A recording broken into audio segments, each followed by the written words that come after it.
प्रणाम सब गोटे के। हम शालिनी झा अहाँ सबके बीच उपस्थित छी।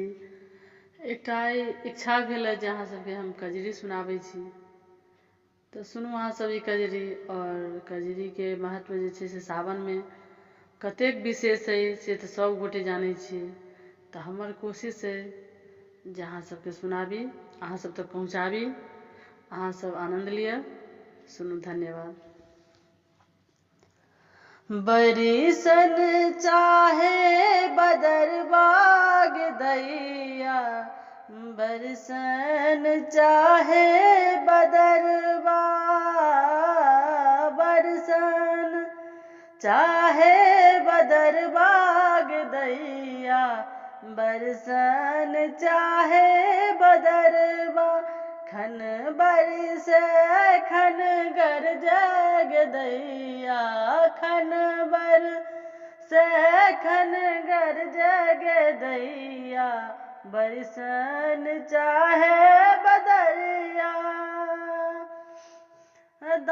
दामिन दमक खन बाहै बरबा, दामिन दमक खन बाहै बरबा, दादूर मोर पिपीहा गावै, दामिन दमक खन बाहै बरबा, दामिन दमक खन बाहै बदरबा, दादूर मोर पिपीहा गावै, बिरह दगधल भेल छतियाग दैया, बिरह दगधल भेल छतियाग दैया, बरसन चाहे बदरिया, बरसन चाहे बदरिया दैया, बरसन चाहे बदरिया।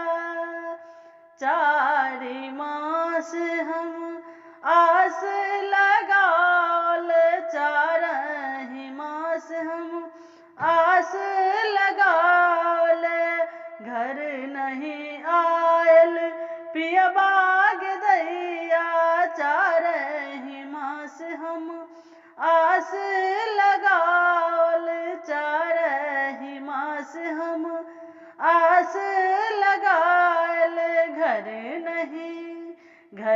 नहीं आयल पियबाग दैया, घर नहीं आयल पियबाग दैया, बरसन चाहे बदरबा,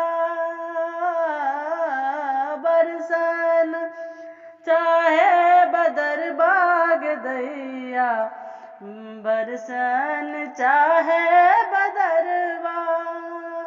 घुरी फिरी करत निहोरा सखी सब, घुरी फिरी करत निहोरा सखी सब, घुरी फिरी करत निहोरा सखी सब, बरसन चाहे बदरबाग दैया, बरसन चाहे बदरबाग दैया, बरसन चाहे बदरबा,